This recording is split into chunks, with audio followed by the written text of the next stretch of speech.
Kakak mengusir adik perempuan yang diadopsi oleh orang tua. Anak laki-laki dengan sengaja menyiram air dari atas saat ketiganya pulang ke rumah. Hasilnya, detik berikutnya.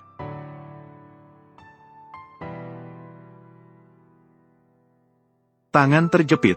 Anak laki-laki yang tidak terima memerintahkan bawahannya untuk membuka semua perangkap yang telah dirancang dengan cermat. Terlihat gadis itu baru saja membuka pintu. Sekumpulan kelelawar langsung terbang keluar.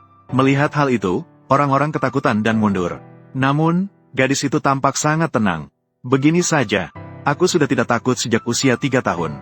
Setelah menyelesaikan semuanya, gadis itu pergi ke ruang tamu. Kakak berpura-pura menyambut. Sebenarnya, dia mengoleskan minyak di jalan yang harus dilalui gadis itu. Dan ternyata, detik berikutnya gadis itu tergelincir. Terjatuh dengan memalukan.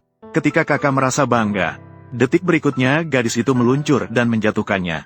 Pertunjukan Lin Xiaotang. Sampai sini, selesai. Ternyata gadis itu adalah anak paling nakal di panti asuhan. Sepanjang hari berkuasa di halaman. Sebelumnya telah diadopsi 2 kali tapi dikembalikan. Bahkan kepala panti pun tidak bisa menghadapinya. Sambil berpikir gadis itu tidak akan pernah diadopsi seumur hidupnya. Tiba-tiba suatu hari, interaksinya dengan anak penderita autisme dilihat oleh orang tua angkatnya. Autisme pun bisa dipaksa untuk berbicara. Jadi, anak kami yang tersayang, bukankah ini ada harapan? Orang tua angkat segera mengadopsinya dan membawanya pulang. Ternyata kakak saat kecil menyaksikan adik perempuannya yang kandung dirampas oleh orang jahat, menyebabkan gangguan psikologis. Sejak saat itu, ia mengalami gangguan mental dan tidak bisa berbicara. Setiap hari ia mengandalkan mengerjai orang lain untuk mendapatkan kenyamanan psikologis. Kini melihat kakak dipermalukan oleh gadis itu, orang tua angkat merasa sangat lega. Beberapa hari ke depan, gadis itu terus bersaing cerdas melawan kakak. Kakak sebenarnya ingin sengaja memberinya roti yang penuh dengan master. Namun, ia malah mengalihkan perhatian dan diam-diam membuang roti tersebut. Kakak yang tidak putus asa mencari sekumpulan serangga untuk menakut-nakuti gadis itu. Namun, gadis itu malah memutar badan dan mengubah serangga menjadi roti, menepongnya untuk memakannya. Kali ini membuat kakak sangat marah. Ia segera memanggil pelayan untuk mencari data gadis itu, dan baru mengetahui bahwa gadis itu juga hilang saat berusia 2 tahun. Ini membuatnya teringat pada adik perempuannya yang kandung. Kini kakak semakin mantap untuk mengusir gadis itu. Melihat dalam data tertulis bahwa ia takut ular. Keesokan harinya, ia mencari ular palsu untuk menakut-nakuti gadis itu. Akibatnya, dia malah digigit ular liar. Akhirnya, gadis itu yang membalut lukanya dengan baik. Tak lama kemudian, orang tua angkat sangat senang melihat perubahan putranya. Mereka memutuskan untuk memenuhi janji awal untuk membantu gadis itu mencari orang tuanya. Ayah angkat menemukan bahwa gadis itu tersesat di mal miliknya. Maka, dia membawa gadis itu untuk menemui bibi putranya. Dia berharap bibi bisa mengeluarkan rekaman CCTV. Namun, bibi selalu tidak sejalan dengan keluarga mereka.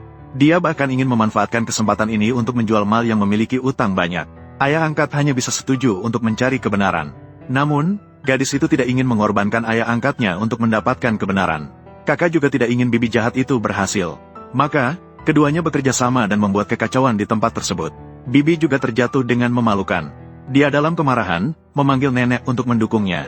Selama menunggu, bibi mengetahui bahwa gadis itu juga hilang 10 tahun yang lalu. Berita promosi, hilang 10 tahun yang lalu. Waktu dan tempat hilangnya sama persis dengan anak perempuan kakak yang dibuang. Apakah mungkin dia adalah anak perempuan kakak? Ternyata, bibi awalnya ingin mengambil saham yang diberikan kakek untuk gadis itu untuk dirinya sendiri.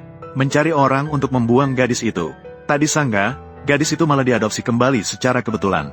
Mengubah hati dengan cara licik. Baru saja mendapatkan 60% saham dari tetangga. Sekarang saya sama sekali tidak mungkin untuk mengembalikannya. Harus mengusir gadis sialan yang tidak mau pergi ini. Saat itu, nenek datang. Melihat semua yang terjadi di tempat kejadian, dia sangat marah. Ditambah lagi dengan bibi yang membesar-besarkan cerita. Dia mengatakan bahwa gadis itu selalu mengganggu keponakannya. Dia bahkan mencari ular untuk menggigit keponakannya. Melihat cucu kesayangannya diperlakukan seperti ini, nenek menjadi semakin marah. Tanpa berbicara lebih lanjut, dia memutuskan untuk mengirim gadis itu kembali ke panti asuhan. Namun, pada saat itu, kakak yang tidak bisa berbicara karena autisme justru berdiri diam di depan gadis itu.